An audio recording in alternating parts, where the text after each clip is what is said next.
What's happening, everyone? James Hancock here. I've got one of those classic late in the day hangovers from making the mistake of drinking champagne at a birthday party around midday. So, I don't know, I might kind of zone out from time to time, but I'm going to do my best to stay on target and provide my commentary to part 4 of my Dark Souls walkthrough. I'm playing through as Sorcerer, and I'm getting in part of the game where it starts to get slightly more challenging and difficult. As you can see in this upcoming video, there are a few points where I don't bring my A game and get my butt kicked, but that should be entertaining for you guys. It's a shame I actually wasn't recording live just because there was some cussing and some screaming, but maybe it's better if I hide that side. Anyway, I'm just coming down here to kill this guy real quick.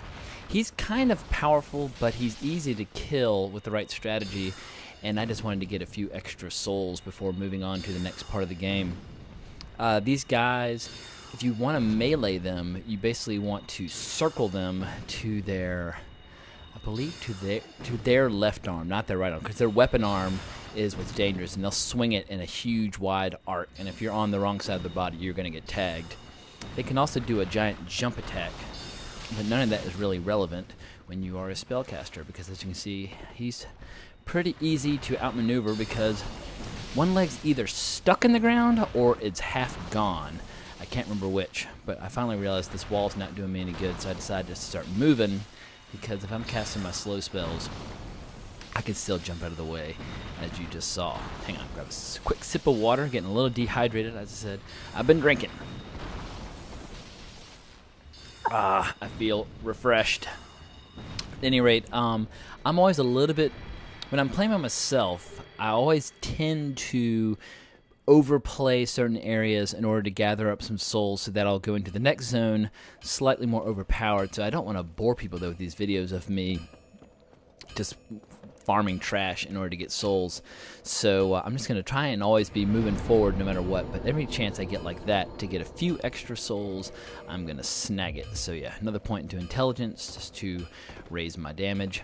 One thing I did not mention in a previous video, and it's a big difference between Dark Souls 1 versus 2 and 3, is that you do not need to upgrade your catalysts in this. In Dark Souls 2 and 3, you can use materials to improve the power of your weapon, but in Dark Souls 1, for whatever reason, the catalysts that sorcerers use for casting spells, they're pretty much just good to go, and the only difference is what stats they're on when you first find them. And what's crazy is that the initial catalyst, this is me just sucking, I should have had a different approach, but just going for that backstab and screwed it up.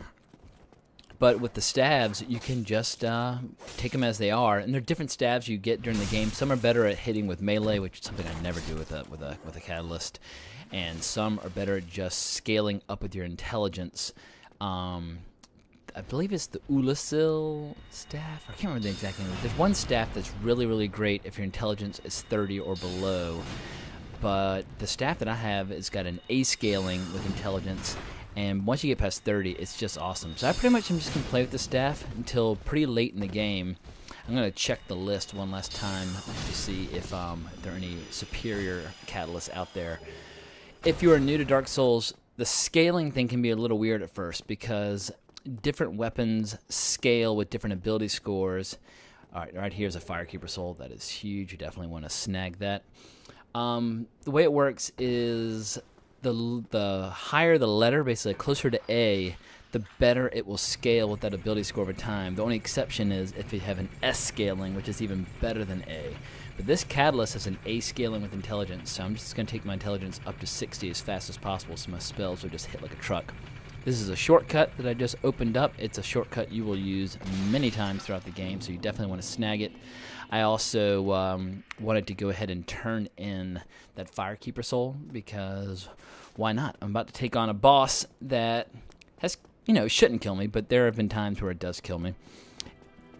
And I just want to make sure I have as much healing as possible. So yeah, there are only a couple times in the game where you'll even have something to turn in to this Firekeeper lady, but yeah, whenever I have a chance to jack up my Estus Flask, I go ahead and do so. But back to the whole scaling thing with the weapons.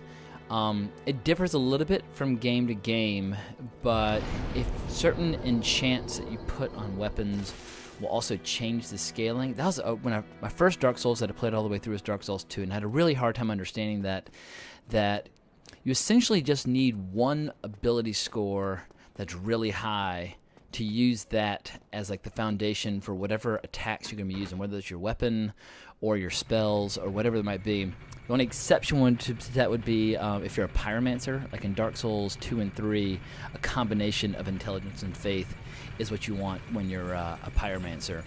But the pyromancer scaling in Dark Souls 1 is totally different because it scales solely off of your glove, so your ability scores are totally irrelevant, basically. I have to confirm that just to be sure, but I'm 99.9% sure what I said was correct.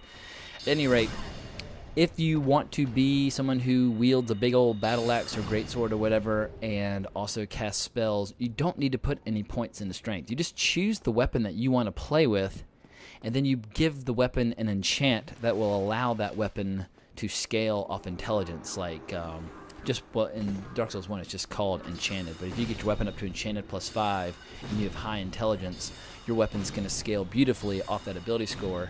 So even if you're swinging a battle axe, you don't need any strength, you just need high intelligence. And if that doesn't make sense, there is an expert guide on the Dark Souls wiki explaining how to upgrade your weapons and which ability scores affect the damage. But yeah, there's a whole bunch of different ways to enchant your gear, depending upon what kind of playstyle you want to have and what kind of ability scores you want to raise. You just want to make sure that you always upgrade your weapons in the best possible way according to the ability scores that you're already pursuing. And the cool thing is that it gives you shitloads of flexibility in terms of what kind of character you want to build or how you want to play. The bad thing is that for new players, initially they're kind of like, what the fuck is going on? How do I just make my weapons stronger? And it's not immediately clear how you do it, but over time it starts to make a whole lot of sense. And on Dark Souls 2, I made the mistake once of trying to level up a sorcerer with a dex build at the same time, not understanding that I didn't need dex for my weapons. All I needed was to put the appropriate enchant on my weapons so that they would scale with my intelligence. Because in the end, you choose your weapons based on the playstyle, because all the weapons have really, really cool, individual, unique playstyles. And they got different movesets and different combinations, and it's what keeps the game fresh and exciting and original. And like I said, but whatever ability score you then choose to be your main ability score, you can adjust those weapons to reflect that. So, a dagger is a pretty shitty weapon, but if I put the right enchant on it...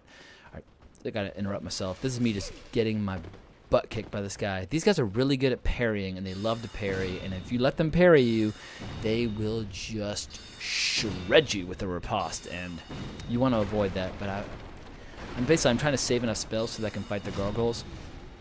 And so I was trying to use my weapon a little bit, but I just got tired of getting hit. So finally I was like, you know what? It's time to whack them. Rapier, which I just picked up, is an awesome weapon if you want to be a spellcaster. I mean, it's fast. It goes straight. You don't need a lot of ability scores to pick it up. So yeah, the Rapier and the S-Stock are pretty similar weapons. The S-Stock needs slightly higher abilities, but Rapier is pretty awesome. In Dark Souls 3 on my spellcaster, I played the whole thing through almost with the Rapier before switching to S-Stock. The S-Stock is the weapon that almost everyone uses for their speed runs through Dark Souls 3, and they just jack up their luck ability score. All right, here's an NPC with a really, really interesting quest. He's locked up, and for good reason. He's a total piece of shit, and he's dishonest, and he does evil things. And what sucks about finding him this early in the game and letting him out, if you don't know any better, he murders the Firekeeper. And not only does that mean when you after he murders the Firekeeper that you can no longer use her to jack up your Estus flask when you find Firekeeper souls, it also means that the flame by her cell, that's right above her cell, gets extinguished. You can't even use the main hub anymore as a bonfire, which really shuts down the main hub. There is a way to bring her back, but it's way later in the game, and it sucks not having access to her for a huge chunk of the game. So I freed him. He's going to go down there with her. He's going to be hanging out, but after I talk to him, you'll see I'm going to do something very different. Now here I am just putting on my heater shield because these gargoyles, sometimes you need to have the blocking ability. I highly recommend having at least something that you can to block with before you fight the gargoyles, because occasionally they gang up on you and they just start swinging and you can get chewed up. Now, one of these summon signs is for my buddy from the very beginning, not very beginning, but Solaris, the Sun Bro. And one of those summon signs is another player, so I tried to do the player first. While summoning one, you cannot summon the other, so you have to wait. So I'm just waiting for his summon sign to light up again, because he's awesome in this fight. Lightning bolts just shit on these gargoyles. When I played through as my priest and I was using lightning bolts, they would just die in a couple of hits. It was awesome. Granted, I had much higher faith than Solaris, but anyway, is it Solar or Solar? There, it's Solaris, not Solaris. Phantom Knight Solar. Anyway, he's awesome. I highly recommend using him in the fight. Yeah, and you might think I'm a giant wanker for using NPCs, but this goal of this walkthrough is basically to show the game, not to show off my ability to solo bosses. And I don't solo bosses unless I absolutely have to, when time is of the essence. Another thing to know about the Bell Gargoyle is the first one, not the second one, but the first one, he's got that giant tail, which you can tell with the big double-bladed axe on the end. If you whack him a few times on the tail will pop off. There you see the summoning failed, which means that other player just was away from their keyboard or whatever, they weren't there, so it didn't work. But if you whack him a few times, his tail will pop off, and you'll get this really, really cool, long, double-bladed axe. When you swing, it flexes the same way his tail is flexing right now. It looks just awesome. But this player is not going to be playing double-bladed axes, so I'm not going to worry about it. As you can see, the other gargoyle has already come down and is breathing fire. It's got a hit as well, so that was worth it because I killed it. When you have both out at the same time, it's tough. The gargoyle boss in Dark Souls 2 is dramatically more difficult, because whenever you get one down low in health, another drops in, but you can have up to 4 out there at the same time, and it can get really overwhelming really quickly. So, at any rate, Bell Gargoyle, pretty easy boss. You get the gargoyle helmet. It's pretty good in a little helmet if you're going, like, if you're actually wearing armor, and you get a sunlight medal. I think I mentioned this before, but if you can save up 10 sunlight medals and your faith build, you can turn in 10 of them for the, I believe it's the medium lightning bolt. It's like the second most powerful lightning bolt. I believe there's 3 different lightning bolts. That's me jumping for joy. Pretty late. I was a little late, but fuck it. Who cares? But anyway, so if you are playing the faith build, you just want to gather as many lightning spells as possible, because they're fast, they shoot straight, they have incredible range, they're incredibly powerful, and yeah, faith build in Dark Souls 1 is just awesome. I absolutely had a blast. So here I am climbing up to the top of this tower. My very first attempt at playing this game a long time ago, but when I just threw my hands up in despair and just admitted defeat early on, I did at least get this far where I killed this boss, and I thought I was starting to learn the game, but my first time playing the game, I just did not understand how to play efficiently, how to level up my character the best possible way, and I just kept getting weaker and weaker and weaker relative to the content that I was trying to clear. Now, it's just a joy to play, but anyway, this is one of the first little kind of cinematic moments. I decided to let it play out because it's kind of a nice thing, but that castle you see, Sin's Fortress, in order to open the gate, I have to ring this bell, and then I've got to also ring the bell that's way down below. It's beneath Blighttown, down in this horrible swamp area, and I have to fight maybe my favorite boss in the game, this insanely hot, like, spider chick. She's beautiful from the waist up and really disgusting and gross and spidery from the waist down. And that's how you get to the second bell, and then you're able to go into Sin's Fortress. And Sin's Fortress is really when the game ratchets up the difficulty to yet another level. But anyway, first main part of the game is down, and so onwards and upwards. Now, bottom of this ladder, you see this weird-looking dude who's got killer-looking armor, who we will get later in the game. He is a crucial person if you're planning on doing a lot of covenant work, because what you can do in some of the Dark Souls game, when you switch covenants, there's no consequences. But if you switch covenants in this game without quitting your previous covenant first, you get like a punishment, and you have to use souls to get that punishment removed. And I think the punishment, I can't remember exactly what the punishment is, but maybe it makes it easier for people to invade you. But he sells a few crucial things also, like purging stones. Purging stones are awesome for removing curses.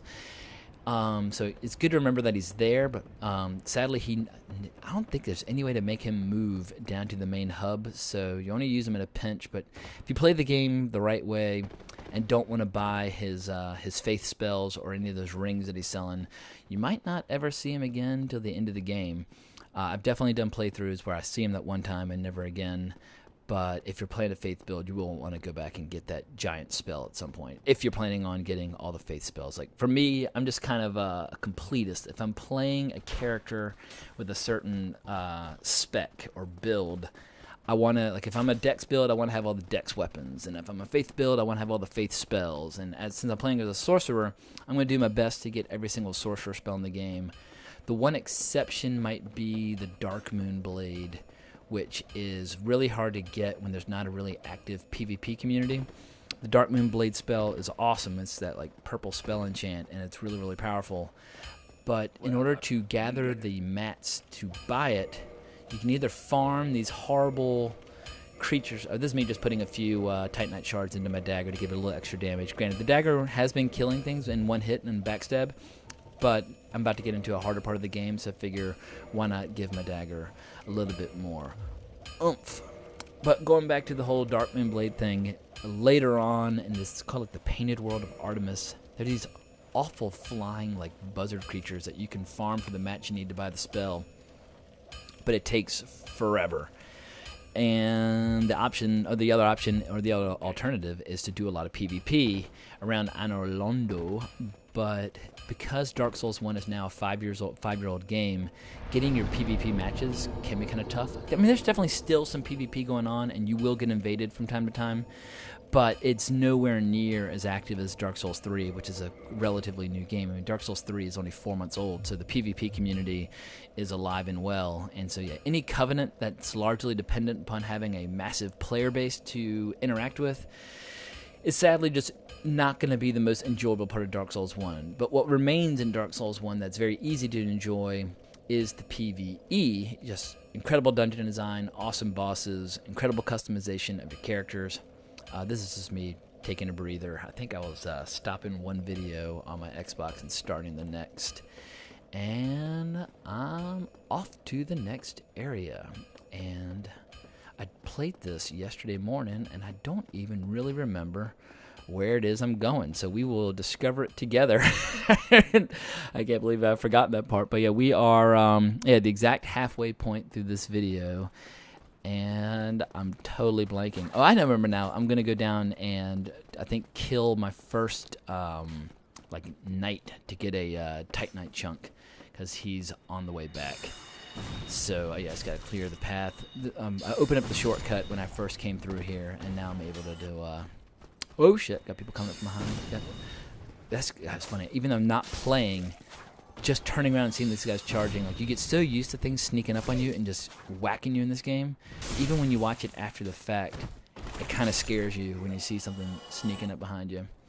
Oh, that fucking bastard's coming after me. You just hope you get backstabbed. Nope. Maybe? Come on. Yeah, backstab. Yeah, I'm going to start practicing some more parries with this character, because it's one thing I haven't shown yet, but on some of these little hollows that swing their weapons pretty slowly, it's not that hard to parry them, even if you have a slow shield.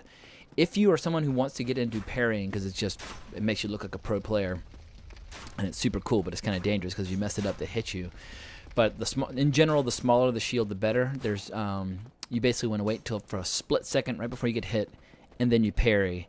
And there's like parrying daggers you can use, but if you also are into PvP, parrying is just money, because if you've got a really, really powerful weapon and are really good at it and you're parrying other players, you can almost one-shot players sometimes, and it's the ultimate kick in the nuts against another player. All right, here's this fucker. He's got a big-ass sword. He's really dangerous. I'm trying to taunt him down. This scared the hell out of me when I was playing through, because I didn't realize I was being followed. And I thought I had the big giant guy behind me, and as it turns out, I did not. But yeah, I thought I was going to get trapped between those two people. Basically, I'm trying to lure him down here so that I can use my souls to whittle him down, because I probably won't be coming back to this area again for a very, very long time. And I just want to go ahead and get that Titanite chunk, because for upgrading gear, Titanite chunks are huge.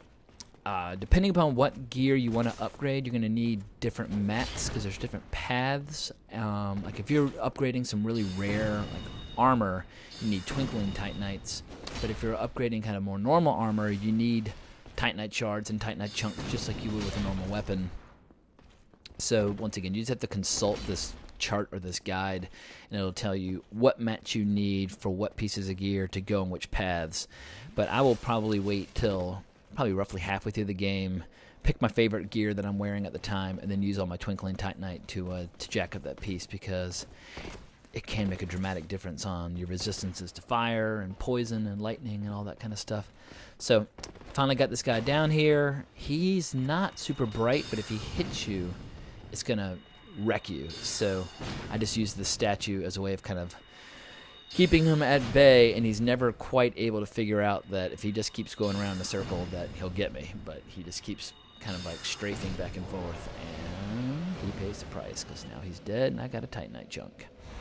So now I believe I'm going to open up the shortcut down to the Capra Demon. Capra Demon is a boss that will live in infamy because it's a really, really small room, probably the smallest room of any boss fight that I've ever been in.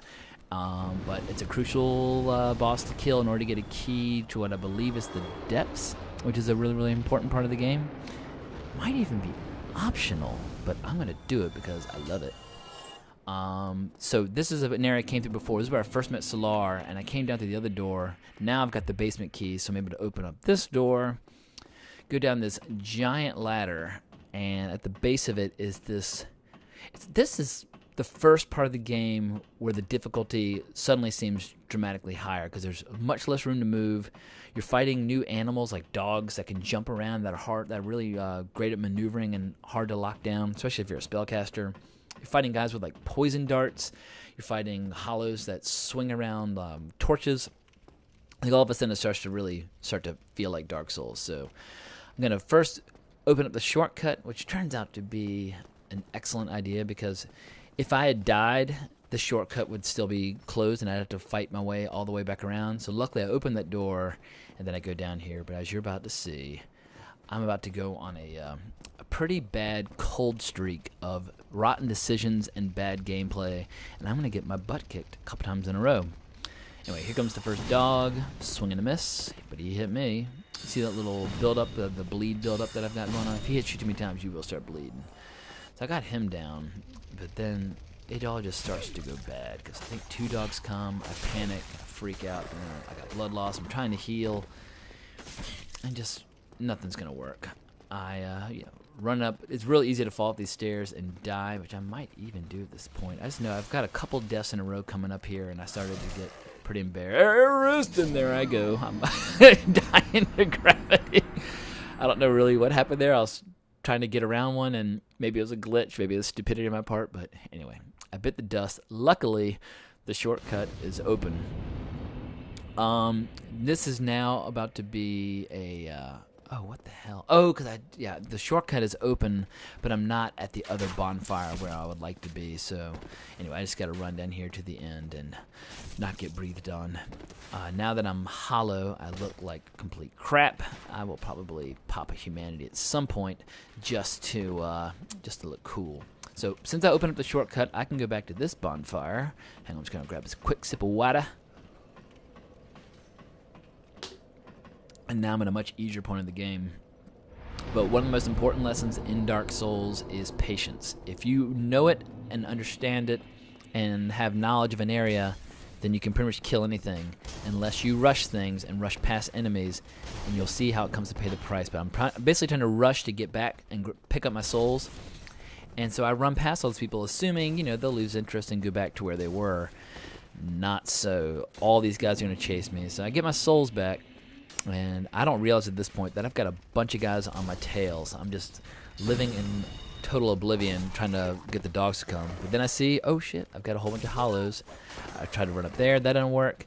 So then I try to run down here and escape back up the stair of the escape back up here. And I'm about to just get overwhelmed Dark Souls style. Like when you've got a couple guys on you at once, you're just... Maybe if I had a great scythe, I could have escaped. Because a great scythe has this incredible sideways horizontal swing, and you can just shred a whole group of people at once. But anyway, lesson learned. Don't run past a bunch of hollows and skeletons and expect them not to beat the fuck out of you. They just start strolling away, having nuked my face. So at this point, I was starting to get pretty frustrated and pretty angry, and I realized I needed just to slow down, kind of assess where I am, and try to go for like at least some short-term gain. Because what I do want to do is down there is one of the first, actually not the first, but it's the second spell vendor. But I got to rescue him in order to unlock him. So I got one guy down. I'm getting pretty mad again, but I'm trying to just get a backstab. Failed to get it. I mean, I'm about to die. I mean, I almost die here. At this point, I should be powerful enough to just shred these guys, but I'm rushing. I'm being stupid. I'm missing. And when you rush, I mean, yeah, if I'd been a split second later, I would have died there. But when you rush, it never works out, especially on boss fights. There's certain boss fights where they've got like a routine or a pattern. And if you learn that pattern, you just ride it out and hit when you have a chance to hit, and then eventually they go down. It's like you're learning a dance, and once you learn the steps to the dance, then you're going to go home with the girl. But if you rush and try to sneak in extra hits when you shouldn't, they will always make you pay for it, and pain and flesh, and they will just smack you. So here I am, slowing down, taking a breath, just like, all right. So I got so frustrated with my spells missing the dogs, I just pulled on the heater shield, and I was like, I'm just going to melee these bastards, because the spells are just not doing the trick on beating these little bastards. So yeah, I'm just fighting like the world's least equipped warrior, but at least I'm not getting overwhelmed by bad guys like last time. So anyway, they're dead, thank goodness. One more doggy. Yeah, 3 dogs at once, just one too many. But down there, if I chase them down there, all these guys start opening up doors and shooting like poison darts or throwing daggers. So you want to stay away from there as well if that's not your goal to clear it. So here is the dude. All right, now here's another important Dark Souls lesson with NPCs. A lot of NPCs have dialogue options that if you don't exhaust them, they don't move their story along, or they don't change location. Like this guy, he will go back to the main hub in the Firelink Shrine, but you have to go through all of his dialogue options first. So just make sure you keep talking and talking and talking until they start repeating themselves. Because a lot of these NPCs in the 3 games, when you finish their dialogue options, they'll move to different parts of the game and allow you to continue their storyline. And it sucks when you fail to continue their storyline, because then certain gear and spells just are never become available to you. So don't kill them, don't hit them, just talk to them. These guys are super dangerous as well. Granted, they're just hollows, but when they start swinging those torches, they can really mess you up. And once again, my spells are going over their head, and yes, 3 misses in a row on the same guy. I was starting to get really pissed and really humiliated, recognizing that I was just making my weakest video of the series so far in terms of my ability to show off some decent gameplay. So at this point, I was like, look, if I can just get through these guys and get the gear down at the end, then I will call it a night and then come back to fight another day. So yeah, these guys are being pretty stupid. So I think it's a humanity. Twin humanities, very nice. Twin humanities are awesome because you pop 1 twin humanity, and you can not only turn yourself back to human, but you can also kindle whatever you're working on. It just saves you a little bit of time, but yeah, twin humanities are really, really valuable. You definitely want to save them. So at this point, I decided just to cut my losses, head on home, and live to fight another day, because the next part is some really awful trash, but after you get through it, you can open up yet another shortcut, making it really easy to come back and fight the Capra Demon over and over and over again without having to kill the trash in between you and it.